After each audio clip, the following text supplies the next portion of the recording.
12장 18절 18절에 부활이 없다 하는 사두개인들이 예수께 와서 물었다. 우리가 지난번에도 한번 이 사두개인들 어떠한 사람들인가 배웠죠. 귀족 땅이었고요, 세속적인 특권을 유지하기 원했던 사람들, 또 성전에서 장사했던 사람들, 현세주의자였고요, 천사가 없다고 생각을 했고, 특별히 이 사람들은 로마에 빌붙는 매국노였고 당시 실세와 같은 그런 사람들이었습니다. 이 사람들이 왜 부활이 없다라고 했을까요? 그들은 현실이 천국보다 더 낫게끔 살아가던 사람들, 너무 물질이 많고 또 자기들 나름대로 누린 것들이 많기 때문에 그냥 천국보다는 이곳에 살아도 좋겠다. 지금도 그런 사람들이 있을까요? 없을까요? 있겠죠. 지금도 천국보다 이 세상이 좋다라고 하는 사람들 있을 것입니다.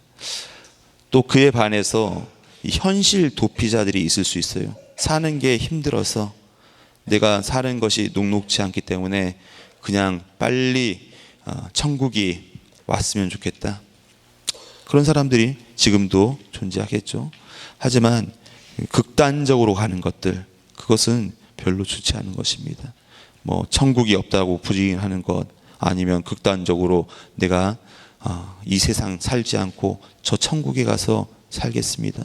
하나님께서는 이 세상에 우리가 태어나게 하고 또 이 세상에 살게 하는 그 목적이 분명 있는 줄로 믿습니다. 그들이 예수님께 묻습니다. 선생님이여, 모세가 우리에게 써주기를 어떤 사람이 형이 자식이 없어서 아내를 두고 죽으면 그 동생이 그 아내를 취하여 형을 위하여 상속자를 세울지니라 하였나이다. 수혼제라고 하죠. 만약에 형이 죽으면 그 형수를 그 동생이 이렇게 다시 결혼을 해서 대를 이을 수 있게끔, 또 이걸 형사취수제 해서 수혼제, 형사취수제 이렇게 이야기할 것입니다. 형이 죽으면 형수를 내가 취한다. 좀 어렵게 이야기를 해요. 어떻게 이야기합니까?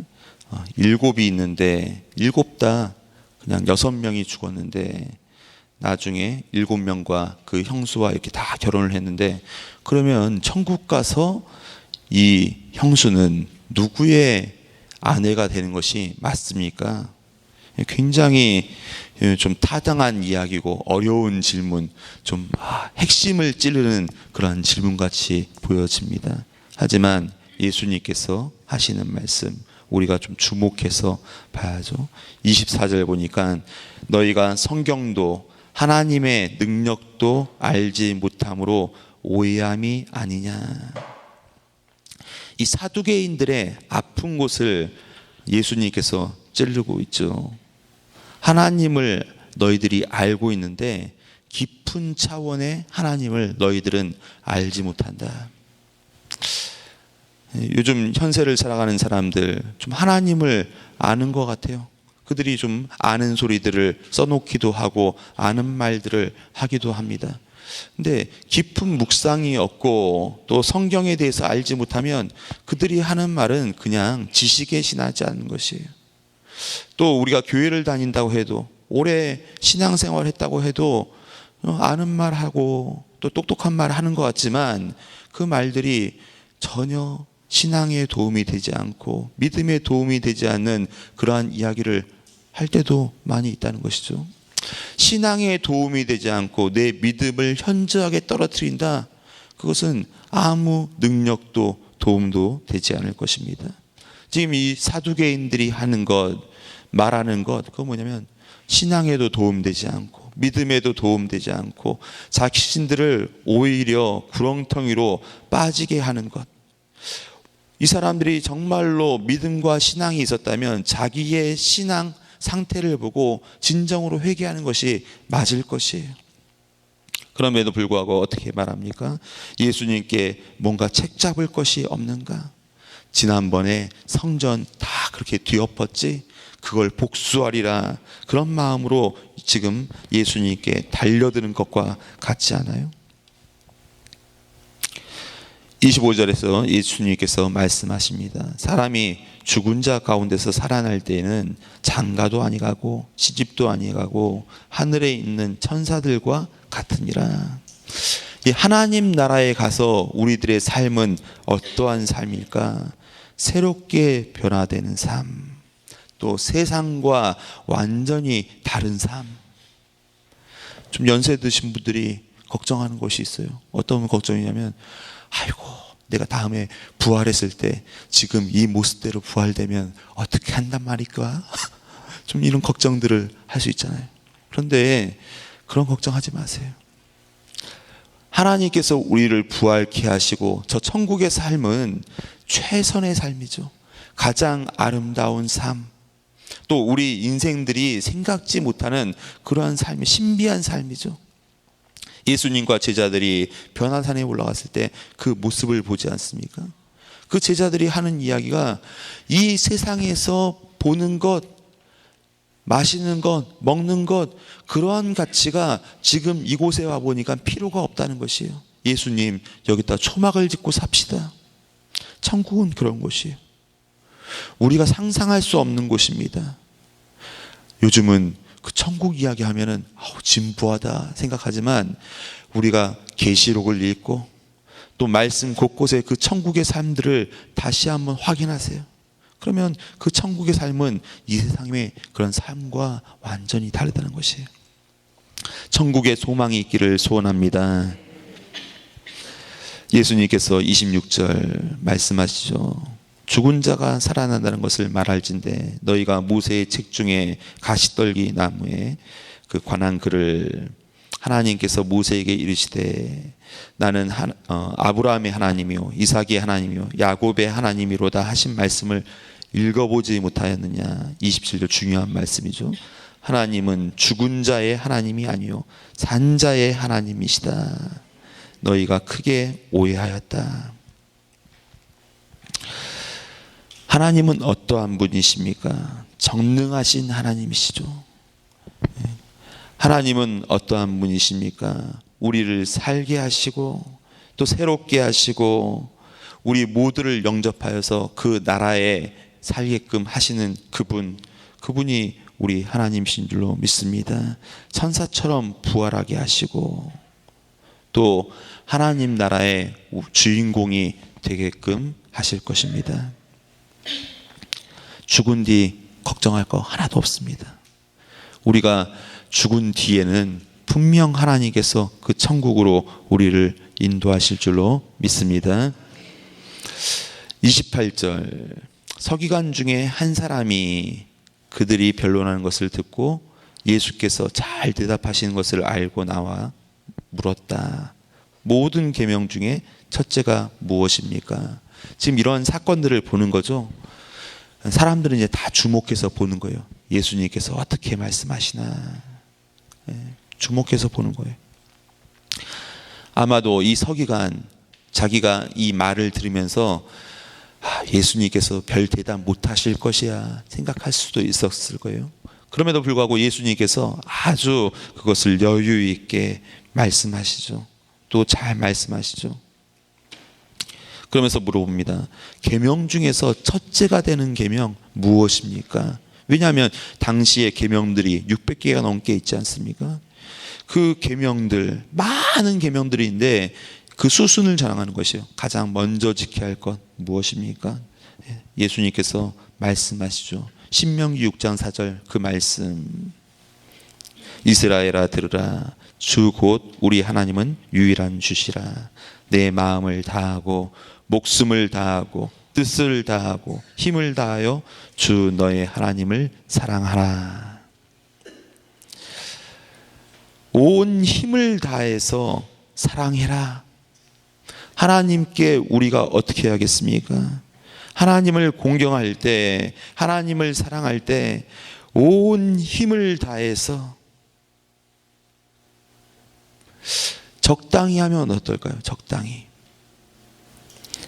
찬양할 때도 좀 적당히, 기도할 때도 좀 적당히, 예배할 때도 적당히, 헌금할 때도 적당히.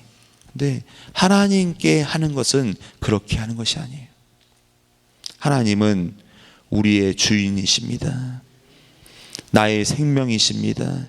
나의 능력이십니다. 그렇다면 적당히 하는 것이 아니에요. 최선을 다해서 가장 좋은 것으로 하나님 앞에 해야 할 줄 믿습니다. 적당히 하게 되면 헛된 곳에 힘을 쏟게 되죠. 적당히 하면 헛된 것을 바라보게 돼요. 예배 적당히 드리면 다른 곳 기웃기웃 할 수밖에 없죠. 찬양 적당히 하면 세상 가요밖에 우리가 할 수밖에 없는 것이죠. 기도 적당히 하면 헛된 곳에 마음 쏟게 됩니다. 경험 없습니까? 경험이 있죠. 우리 안에 좀 아픈 경험들이겠지만 그런 경험들이 있죠. 그런데 그 결과는 엄청난 결과예요. 헛된 곳에 마음 쏟다 보면 그 결과는 정말로 무시무시한 결과들이 우리 안에 나타날 수밖에 없다는 것이에요. 우리가 헛된 곳에 힘쏟지 말고 하나님 앞에 모든 것들 드릴 수 있기를 소원합니다. 둘째는 이것이다. 내 이웃을 내 자신과 같이 사랑하라 하신 것이라. 이보다 더 큰 계명이 없느니라. 이 말씀 듣고 동의 안 할 수 있겠습니까? 다 동의하게 되죠. 하지만 마음이 잘못되고 생각이 잘못된 사람들은 이 말씀 듣고도 사실 동의할 수가 없어요. 당시의 사두개인들, 바리새인들, 율법주의자들 계속 이런 말씀을 듣고 있습니다. 하지만 계속 그들이 생각하는 거 책을 잡으려고 하죠. 근데 이 서기관은 어떻습니까? 이 서기관은 그것을 보고 참 옳습니다. 하나님은 한 분이시고 그 외에 다른 이가 없다 하신 말씀이 참입니다. 우리가 좀 대화의 기법을 좀 생각해 봐야 하는데, 옳은 말, 맞는 말, 그것엔 동의할 줄 알아요. 인정할 줄 알아야죠. 계속 맞는 말을 하는데도 그것을 책 잡으려고 하고 말꼬리를 잡으려고 하면 그때부터는 더 큰 문제가 생기는 것이에요. 아이들 싸움이 왜 안 끝난 줄 아세요? 아이들 싸움은 누가 눈물을 흘리거나 코피가 터지거나 그래야지 끝나는 거예요. 근데 그 싸움이 끝나지 않는 이유가 동의하고 인정해야 하는데 그것을 안 한단 말이에요. 그러다 보니까 계속 싸우는 거죠. 그러면 어른들 싸움은 빨리 잘 끝날까요? 어른들 싸움도 잘 안 끝납니다. 아이들과 똑같죠.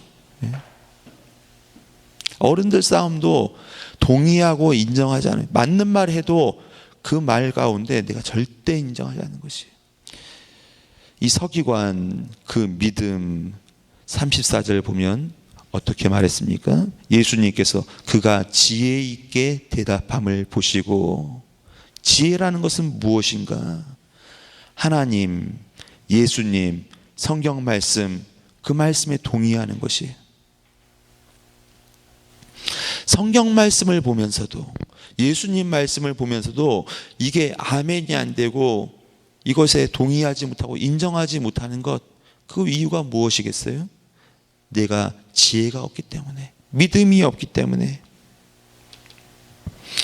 이러한 말을 듣고 예수님께서 하신 말이 있어요. 내가 하나님 나라에서 멀지 않도다. 멀지 않도다. 너와 하나님 나라가 가장 가까이 연결되어 있다. 예수님과 그 말씀에 동의하는 사람들, 그 사람에게 하나님이, 하나님의 나라가 가까워 있다. 이렇게 말씀하시는 거예요. 저와 여러분들 어떻습니까? 하나님 나라가 멀리 있습니까? 가까이 있습니까? 가까이 있는 분들은 동의하는 믿음이에요. 지혜 있는 믿음이. 그러면서 예수님께서 성전에서 가르치시죠. 무엇을 가르치십니까? 어찌하여 서기관들이 그리스도를 다윗의 자손이라고 하느냐. 좀 우리가 이 말을 보면서 좀 오해할 수 있는데, 우리가 호산나 다윗의 자손께, 이 말이 틀린 것이냐 생각할 수 있잖아요. 근데 이 말은 맞는 말이에요. 예수님께서 이 다윗의 자손으로 온다는 것은 성경에 다 기록된 그러한 예언이죠. 예언이면서 예수님께서 지금 하고자 하는 것은 무엇이냐면, 그러면 다윗의 자손이면 그냥 사람의 그러한 혈통이냐, 사람의 그러한 그 지위냐, 그런 것들을 이야기하는데, 다윗을 다시 이야기합니다. 다윗을 이야기하면서 오늘 쉬운 성경으로 보면, 여호와께서 내 주님에게 말씀하셨다. 내가 내 원수들을 내 발 아래 굴복시킬 때까지 내 오른쪽에 앉아 있어라. 다윗이 어떻게 이야기합니까? 다시 오실 그리스도, 그를 향하여서 주님이라고 부르지 않습니까? 주님. 내 자손이면 주님이에요? 아니죠. 증손자, 증손자, 아주 내 후대의 그러한 손자잖아요. 그럼에도 불구하고 그 오실 분을 다윗도 뭐라고 이야기합니까? 주님. 권위를 인정하는, 권위에 대해서 이야기하는 거예요. 지금 35절부터 37절까지는 예수님의 권위. 그러면 우리는 예수님을 뭐라고 이야기하고 있는가? 예수님은 나의 주인이신가? 우리의 주님이신가? 예수님이 내 주님이라면, 예수님이 내 주인이라면 어떻게 하겠는가? 모든 것들을 맡겨드릴 필요가 있죠. 그리고 나는 주님의 종이 되어서 주님의 사역을 감당할 필요가 있죠.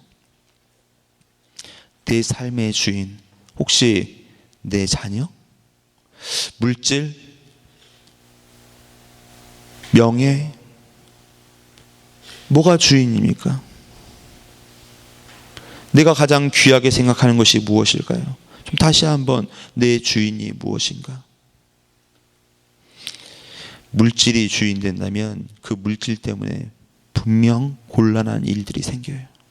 자녀가 주인이라면 그 자녀 때문에 곤란한 일들이 있을 수 있죠. 명예가 주인이라면 그 명예는 영원히 가는 것이 아닙니다. 하지만 예수님이 내 주인이라면 내 삶에 정말로 참다운 기쁨과 즐거움이 있는 줄로 믿습니다. 그러면서 또 한 번 더 예수님께서 가르쳐 주세요. 어떤 것을 가르치십니까? 어떤 사람들 긴 옷을 입고 사람들에게 문안받는 것을 좋아한다. 랍비들, 주인들, 그 사람들은 인사받는 거 좋아하죠. 랍비들은 아주 긴 옷을 입고 주인 행세를 하면서 사람들을 보면 문안받죠. 그리고 회당 높은 자리, 특별히 이 사람들은 어느 자리를 선호했냐면 두루마리 성경이 있는 곳, 두루마리 성경이 있는 곳을 선호를 했어요. 그래서 그곳을 딱 앉아서 사람들에게 문안을 받죠. 근데 예수님께서 하시는 말씀이 어떤 말씀입니까? 40절, 그들은 과부의 가산을 삼키며 외식으로 길게 기도하는 자니 그 받는 판결이 더욱 중하리라. 너희들 지금 화려한 외식을 하고 있는데 그 화려한 외식 가운데는 나중에 받는 판결, 형벌이 있을 것이다. 예수님께서 이렇게 단호하게 이야기하시잖아요. 예수님께서 계속 무엇을 이야기하십니까? 높은 자리에 앉으려고 하지 말고 도리어 섬겨라. 인자가 온 것은 섬김 받으려 한 것이 아니라 섬기는 자리에, 발을 씻기는 자리에, 무릎을 꿇는 자리에 내가 있기를 원한다. 그것을 통해서 이 세상이 바뀌어진다. 요즘에 그 SNS 보면은 참 그 정치인들 풍자해 놓은 그 만안들이 많더라고요. 막 석고대죄를 하면서 머리를 조아리지만 선거철만 딱 끝나면은 돌변하는 그 그림들이 참 많잖아요. 근데 그 참 보면은 동의가 가요, 동의가.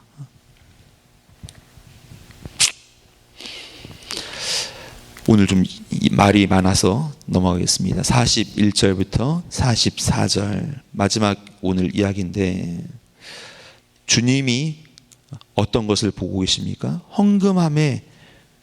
헌금하는 모습을 지켜보고 계셔요. 그러면 그 헌금함을 지켜보면서 예수님께서 헌금하는 것에 대해서 관여하고 있습니까? 관여하지 않죠. 사실 우리가 좀 남 헌금하는 것에 대해서 관여하는 것, 그건 좀 약간 지양해야 할 문제가 아닌가 좀 생각을 해보고요. 조용히 지켜보고 계시죠. 그리고 남 헌금하는 것에 대해서 뭐라고 사실 이야기할 수가 있는 문제가 아니에요. 그래서 이제 우리 교회 같은 경우에는 그 헌금함 위에다가 성구를 붙여놨죠. 성구를 붙여놨어요. 저도 이번 주에 우리 중고등부 예배실에도 하나 헌금함 위에다가 성구를 붙여놓을 거예요. 뭐라고 좀 말하긴 그래요. 근데 애들이 헌금을 하는 자세, 헌금을 하는 태도, 이게 좀 강조를 안 하다 보면은 아이들이 헌금을 계속 이렇게 좀 안 하더라고요. 그래서 이거를 한번 좀 따로 이야기할까? 그거보다는 헌금함 위에다가 플랜카드를 하나 잘 써서 붙여야겠다. 좀 그런 생각이 들더라고요. 그러면서 예수님께서 칭찬하는 그 헌금이 있는데 어떠한 헌금인가? 2렙돈, 한 고드란트를 넣는 과부를 칭찬하고 계세요. 이 렙돈이라는 것은 데나리온의 64분의 1 정도예요. 그러니까 엄청나게 작은 돈이죠.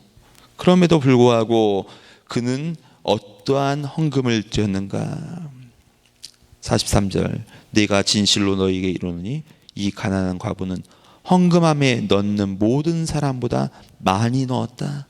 작은 액수임에도 불구하고 많이 넣었다라고 이야기해요. 44절, 그들은 다 풍족한 중에 넣었거니와 이 과부는 그 가난한 중에서 자기의 모든 소유 곧 생활비를 넣었다. 하나님께서 칭찬하시는 믿음, 예수님께서 칭찬하시는 믿음, 헌신과 희생이죠. 헌신과 희생, 내 마음과 정성 하나님 앞에 드리면 그것을 예수님께서는 어떻게 말씀하십니까? 모든 것을 다하면 하나님께서 그것을 칭찬하시죠. 그 믿음이 귀하다. 그 믿음이 정말로 온전한 믿음이다. 아까 우리가 주 너의 하나님을 주 너의 하나님을 사랑하라. 30절, 내 마음을 다하고 목숨을 다하고 뜻을 다하고 힘을 다하여 주 너의 하나님을 사랑하라. 그것을 실천하는 사람 어떤 사람인가? 이 과부이지 않습니까? 그러한 믿음으로 살아가는 저와 여러분들 다 되시기를 소원합니다. 기도하겠습니다.